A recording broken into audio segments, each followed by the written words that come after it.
Časni oci, dragi prijatelji, braće i sestre, Hristos Vaskrs. Prilika se nekako namestila bez, pa da nije slučaj ili bez moje ili namere našeg gosta i njegovih prijatelja, da danas, tokom ovogodišnje svetle sedmice, mi pričamo o svetinji. Večeras ćemo predstaviti jednu interesantnu i knjigu korisnu u smislu duhovne koristi koju svako od nas može da ima čitajući je. Reč je o knjizi, zapravo žitiju Svetog Jovana Rilskog, velikog bugarskog svetitelja, podižnika i svetitelja, kao i o njegovom, odnosno manastiru koji je osnovao.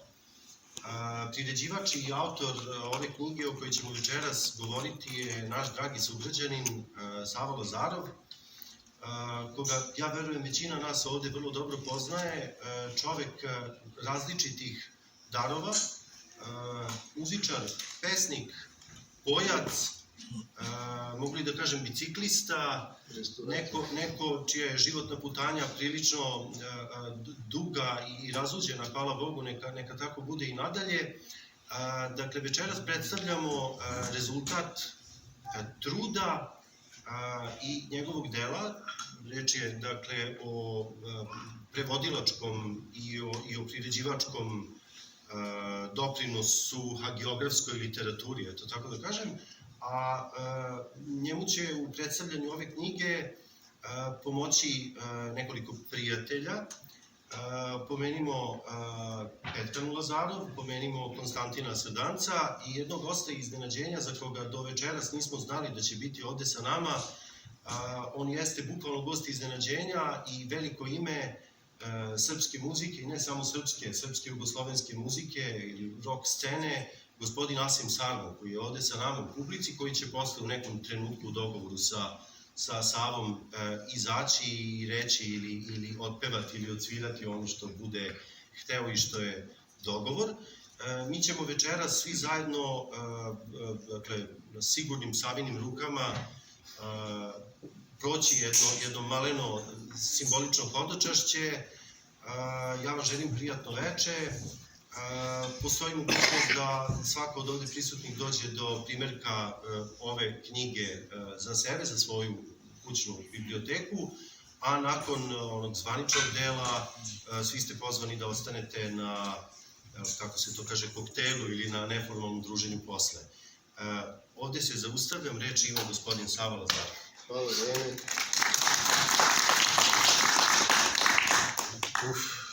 Ja ne znam odakle da počnem, pravo da vam kažem. Prijatelj sam iznenađen posletom, nisam očekivao da će biti ovako malo jedan trenu. Tehnika i ovo i ono, pa eto da počnemo od vaskršnjeg tropara, ako se slažete. Hristos voskrese iz mrtvih, smrtiju smrt popra, Isus život grobje, život darovan. Eto, sad sam se raspeo, pa bi da opremi troper Svetom Janu Rilskom, ako se slažete.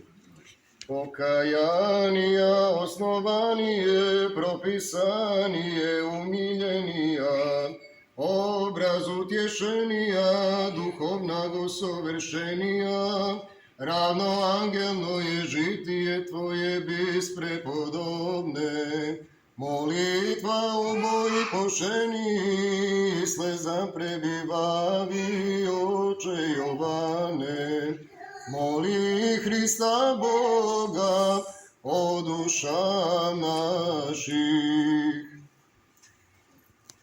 Hvala. Pa ovako, ja bih rekao reč o Svetom Jovanu Rilskom. Verujem da većina vas zna dosta o njemu.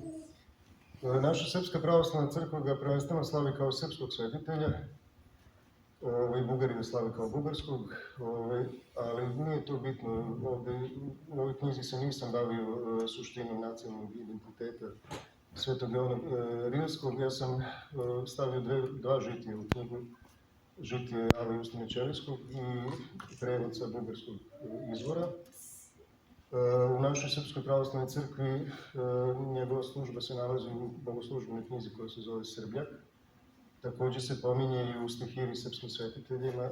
To je jedna kompozicija koja je nastala negde u 30. godina prošlog veka, koju mi često pojemo kao pričastem na liturgijama kada se slave srpski svetitelji. Tako da mi ga ipak poštujemo i cenimo kao srpskog svetitelja. Ali kažem, u knjizi se nismo bavili time, knjiga je nastala nekako spontano, o tome ćemo malo kasnije. Sveti Jovan Rilski je tip pustinožitelja ili tipa monaha koji su voleli da se povuku negdje u neku pustinju. Pustinja je pusto mesto, znači ne mora da bude pesak i tako može da bude neka planina, šuma. Znači neko pusto mesto gde nema puno ljudi, gde nema da bi mogu u miru i tišini da se moli Bogu. To su pustinjaci, anahoreti, isihasti, očelnici i tako dalje. Znači, od srpskih svetitelja koji su nama poznati, a ima ih jako puno, i manje poznatih i nepoznatih, u klasi te vrste podviga bi bili Sveti Jovan Rilski, Sveti Prohor Pčinjski, Sveti Gavrilo Lesnovski, Sveti Joakim Osogovski, Sveti Jonikije Devički, Petar Kovički, Sveti Jakov iz Osima Tumanski i mnogi drugi sineiti u kasnijim vekovima, pošto Sveti Jovan Rilski je vezan za drugu polovinu 9. veka i u 10. veku se upokojio. On je od malena živeo u porodici siromašnih roditelja, ali blagočestivih roditelja koji su bili pobožni, i tako da on od malena primio tu pravu veru i to hrišćanstvo. Kada su mu se roditelji upokojili, on imao oko 25 godina. On je jednostavno želeo da napusti ovaj svet, da ode u manastir, da se moli Bogu onako puna srca, svoje imanje koje je imao razdao sirotinji, i zamonašio se. Neko vreme proveo u zajednici kao i većina tih monaha, znači oni su prvo prošli opšte žiće, zajedničku molitvu u manastiru sa drugim monasima. Međutim, nakon nekog vremena on je poželao da se osami.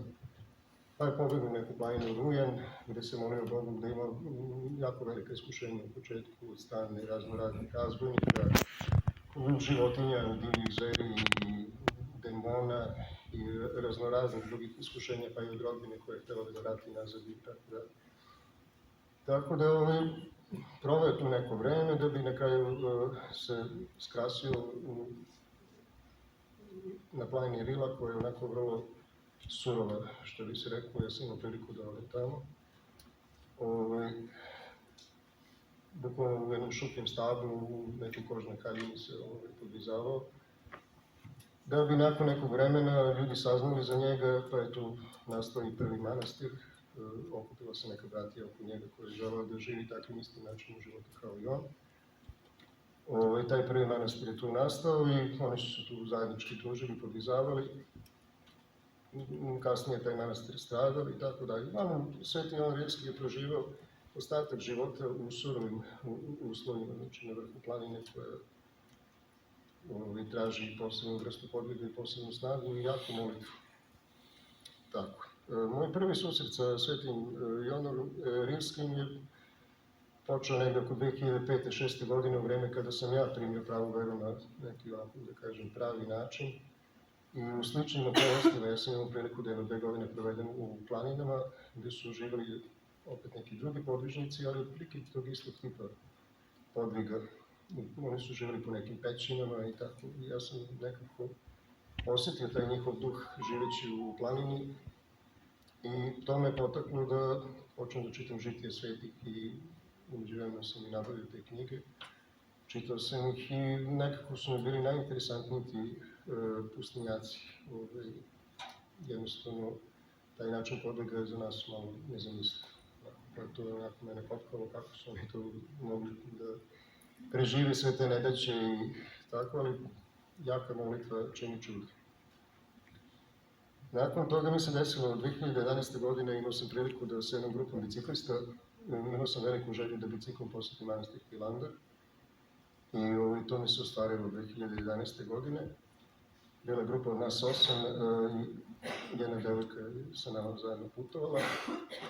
Išli smo preko Bugarske, išli smo do Sofije, pa smo se od Sofije spuštali dole ka Grčkoj. Tu smo se razdvojili, jedan deo grupe je otišao ka Plovdivu, a nas 6 je nastavilo dole ka Grčkoj. I nekako u toku tog dana kada smo krenuli iz Sofije, prolazili smo pored planine Rila. I ja kada sam to vidio, jednostavno nešto me onako obuzelo. Ja rekao, Rila, kako da ne svetim manastir Svetog Ivana Rilskog, ovi ostali onako, može, ne mora, ja rekao, ajte molim vas. Međutim, nismo znali šta nas čeka na tom putu. Planina, mesto Rila, selo ili gradić Rila je u ravnici, kao i mi ovdje gdje živimo. Mi smo stigli negdje oko 7-8 uveče, oni su pristali da odemo do manastira da posjetimo, ja sam bio jako srećan.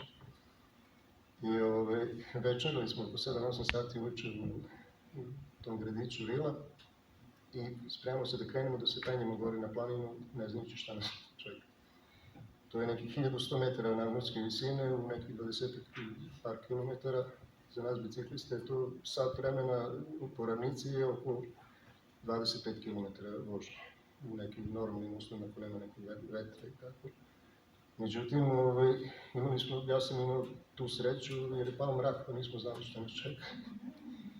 Uglavnom penjeli smo se nekih 3,5 sata do gore i to je bilo strašno. Znači, navikli smo i na neke planine, već na neka brda i tako, ali uvek imaš nekog odmora, stigneš do neke tačke pa nekako odjednom krene neka ravnica pa opet malo se penješ pa tako. Međutim, ovdje sve vreme se penješ i sve više i više se penješ, znači nema odmora uopšte. Tako je tu bilo i burenje, i cikla i ono, pa nekako smo mokri znojevi do gore i prespavali smo tu ispred manastira. Pošto je manastir bio zatvoren već oko 11:30 uveče. Ujutro smo imali tu sreću da uđemo unutra, da se poklonimo, da posjetimo manastir. Umeđu vremena počela sveta liturgija, pa smo imali priliku da prisutimo svetu liturgiji.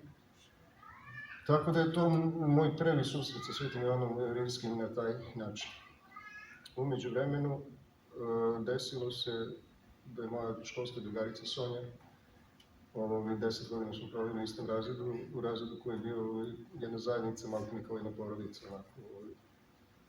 I ona mene pitala da li ja mogu da nabavim akat s Svetom Ivanom Rilskom, pošto rođak njen ima problem sa govorom, dete Aleksa imao tada oko 5 godina, 4-5 godina. I prvo nema problema, naći ćemo akatistu, ima tu na internetu, u krajem slučaju. Međutim, ja pretražim sve po tom internetu i tako i ne nađem nigde akatist Svetom Ivanom Rilskom.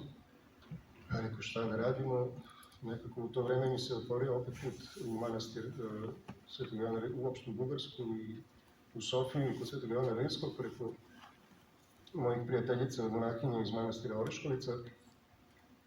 I ja sam nekako otišao s njima na taj put i normalno bili smo kod Svetog Ivana Rilskog. Ja sam kupio taj akatist i neku knjižicu koji je njegov žitije iz tog bugarskog izvora i istorijat manastira koji je posle preveden i objavljen u ovoj knjizi. I vratio sam se i rekao, znaš što, Sonja, prevešio mi taj akatist, jedino što ja nemam vremena, ja sam stalno u nekoj guži, te radim neke restauracije, te ovo, te ono. Rekao, treba mi pomoć, znači ja ne mogu sam, vidjet ćemo se tako parcijalno, kad se uhvati nekih 2-3 sata vremena i tako. I onda smo se nalazili kod Sonje i njene porodice u kući, gdje je bila i Gordana, njena Jetreva. I ja sam prevodio, oni su pisali i tako malo po malo, iz nekoliko viđenja, mi smo taj akatist preveli, onako ručno pisano. To smo isfotokopirali i oni su počeli to da čitaju i ja sam to malo onako s vremena na vreme isto čitao, ispravio neke greške, doterivao, među vremenu se to preklicalo uz pomoć opet prijateljica Dejane koja je sad u manastiru, nije se još uvijek zamonašila, ali je iskušenica već nekoliko godina. Ona mi je tu prvu neku verziju prekucala jer sam išao ponovo u Bugarsku i ponovo kod Svetog Jovana Rilskog. Ja sam želeo da odštampam nekih 20 primjeraka ovako samostalno da odnesemo to u Bugarsku. I onda se desila premijera tog akatista, došlo mjesto podvizavanja Svetog Jovana Rilskog. Žao mi je, ja sam doneo i fotografije sa tog mjesta i uopšte manastira, ali nekako nismo uspjeli ova tehnika ili moja greška, fotografije su okrenute, tako da nismo uspjeli to da emitujemo. Uglavnom, desilo se da smo otišli, ja sam tad prvi put otišao u tu ispusnicu i to je jedna pećina u kojoj se bukvalno onako provlačili smo se da bi ušli, pa posle kad treba da izađeš opet neko provlačenje, tu se podvizavao Sveti Jovan Rilski. Tako da smo na licu mesta pročitali taj akatist prvi put na srpskom jeziku, pošto nije bilo prevoda na srpski jezik. Podelio sam malo taj akatist s nekim prijateljima, pravoslavnim vernicima iz Bugarske. Došlo je tu i do neke saradnje sa igumenom manastira Svetog Jovana Rilskog, koji je želeo da se umnoži taj akatist i da se na srpskom jeziku i da oni tamo prodaju. Međutim, nekako ta saradnja se raskinula jer ja posle toga nisam više odlazio. I tako. U međuvremenu sam prevodio ostatak te knjižice, znači Istorija manastira i to bugarsko žitije. S vremena je vreme, kad bi tako našao malo vremena, ja sam to malo po malo prevodio. Tu su mi pomogla opet sestra u Hristu i prijateljica jedna Marija i Aleksandra, koje su to malo lektorisale, malo doterivale, sređivale. I tako malo po malo u kompjuteru se stvorila neka verzija ove knjige. U međuvremenu sam u Sofiji posjetio i Rusku crkvu u kojoj se nalaze mošti Svetog Serafima Sofijskog. To je jedan svetitelj koji je od 1921. godine u Sofiji u toj Ruskoj crkvi služio i tu je i skončao ovaj život. Njegovo telo se nalazi dole u... Ja se izvijem, malo blokadu. Njegovo telo je ispod crkve, znači u toj kripti, ja se izvijem, u kripti je gde hiljade vernika bukvalno svakodnevno dolaze, pišu ceduljice, ostavljaju imena i molbe za neke pomoći i tako. Bukvalno hiljade ljudi nema tu da prolazi i ja nisam ni znao kojem svetitelju se klanjam i šta se tu dešava, ali sam opet kupio tu neku knjižicu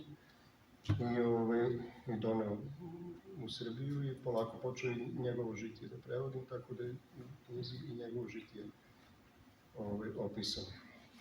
A što se tiče tih jezika, nekako ja učio sam normalno nemački u osnovnoj školi, engleski kasnije zbog muzike kojom sam se bavio i sve to, ali nekako taj engleski sam ostavio negde 2001. godine, nešto mi tu smetalo i nisam želeo da se bavim engleskim jezikom. Međutim, 2005. godine kad sam ušao u našu pravoslavnu crkvu onako malo ozbiljnije, zainteresovalo mi to crkveno pojanje i crkveno-slovenski jezik, ja sam dobio veliku želju da naučim taj crkveno-slovenski jezik, jer ako sam ušao u crkvu, bilo mi nekako sramota da ne naučim jezik crkve. I nekako malo po malo, Bogu hvala, izučih taj jezik, pa ono sledeće mi je bilo da bih da naučim grečki, pa starogrečki na kojem se bogosluženja odvijaju u Grčkoj. Međutim, sticajem okolnosti, preko jedne sestre u Hristu, namestio mi se novogrčki na filološkom fakultetu, tako sam prvo učio novogrčki, pa eto, posle mi se otvorio starogrčki na teološkom. Pa onda nekako otvorio se put u Rumuniju kod Svete Petke, pa pošto sam već u međuvremenu par godina svakodnevno bio na bogosluženjima kao pojac, službu našu sam maltene naučio na pamet. Ja bih u svaku tu državu novu u koju bi odlazio, kao što je bila Rumunija, Bugarska, Grčka i tako, kupio tu knjižicu liturgije ili taj neki časoslov gde imamo jutarnju službu, večernju. I onda bih ja pratio, slušao bih službu i pratio i nekako automatski bih to povezivao i tako je u stvari počelo to moje druženje sa jezicima. A imao sam vremena u to vreme da se bavim tim. I tako, uglavnom stali smo kod Sonje i Alekse, koji je zaslužen u stvari, zbog koga je u stvari nastao prevod ovoga Akatista i knjiga je eto, ugledala svetlost dana. Ja bih malo da odmorim sad i pozvao bih Petranu, ako hoće da nam ocira, da se ja malo susretišem.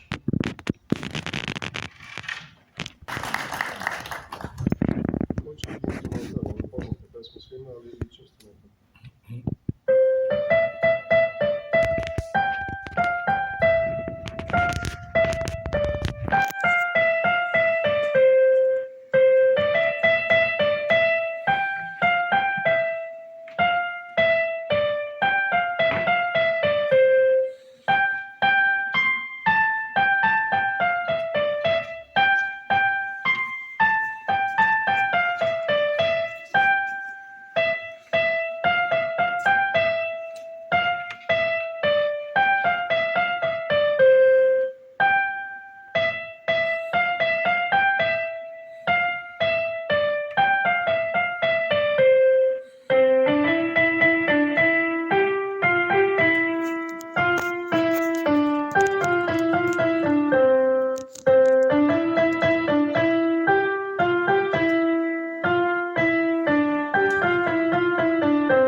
Ja bih se malo vratio na manastir, na Rilski manastir i na na učešće srpskih, na učešće Srba u tom manastiru. Uglavnom, manastir je stradao negdje u 10. veku, to pišu i bugarski izvori i jedno vreme i zapustio. I tako mošti Svetog Jovana Rilskog su među vremenom prošli neki put i do Sofije, pa i do Mađarske i tako, pa i do Trnava. I to Trnavo je interesantno, jer se u Trnovu nalazi crkva Svetog 40 mučenika u kojima je ovozemaljski život završio naš Sveti Sava. Ja sam imao priliku da se i tamo poklonim grobu Svetog Save. Odmah iza groba Svetog Save je grob Svete Petke, naše srpske, koja je isto jedno vreme boravila u tom manastiru, mislim, njene mošti. Takođe i Sveti Jovan Rilski bio u Trnovu i u istoj toj crkvi i bukvalno su kivuti ti grobovi i kivuti jedni do drugih. U 14. veku je razrušeni manastir obnovio jedan Srbin Relja Ohmućević. On je u srpskim narodnim pesmama poznati kao Relja Krilatica i on je postao njegov ktitor. Relja je bio vojni zapovednik od cara Dušana. On se zamonašio u Rilskom manastiru, u kojem je završio ovozemaljski život i sahranjen je pod imenom Hariton. A u Sabornoj crkvi, u toj glavnoj crkvi gde se nalazi i mošta Svetog Jovana Rilskog, se nalaze i freske Svetog Simeona Mirotočivog, Stefana Nemanje, oca Svetog Save, pa onda Svetog Save, cara Uroša, kralja Milutina, Stefana Prvovenčanog i kralj Milutin je obnavljao taj manastir i mnogi naši vladari. Na tim oltarskim dverima su prikazani i grbovi iz Srbije, Hercegovine i Makedonije. U centru manastira, pored crkve, je krenjina kula ili pirg, isti onakav kao što imamo u Hilandaru i pirg Svetog Save i pirg kralja Milutina. Znači, totalno, potpuno ista gradnja je u pitanju. I tako. Uglavnom, u knjizi se nisam bavio tim srpskim poreklom, to sam već rekao, jer akcenat je bio na Akatistu, znači, to je prvobitno, zbog toga Akatista je nastala knjiga, zbog Aleksa. Šta dalje da vam kažem? Dalje...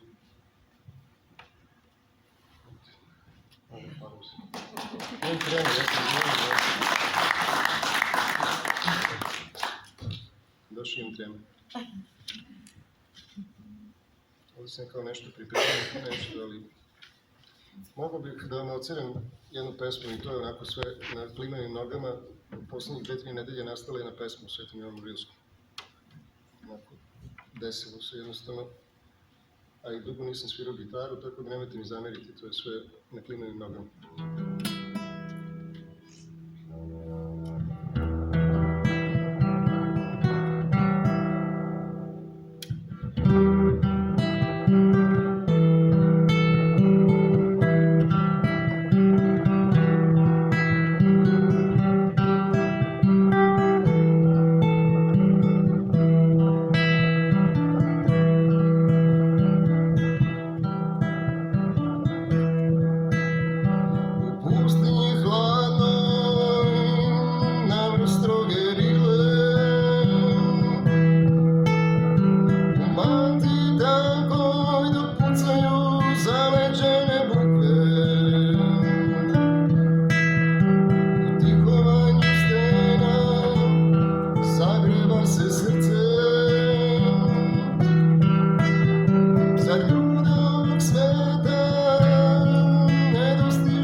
Hvala, evo sad mi je lakše.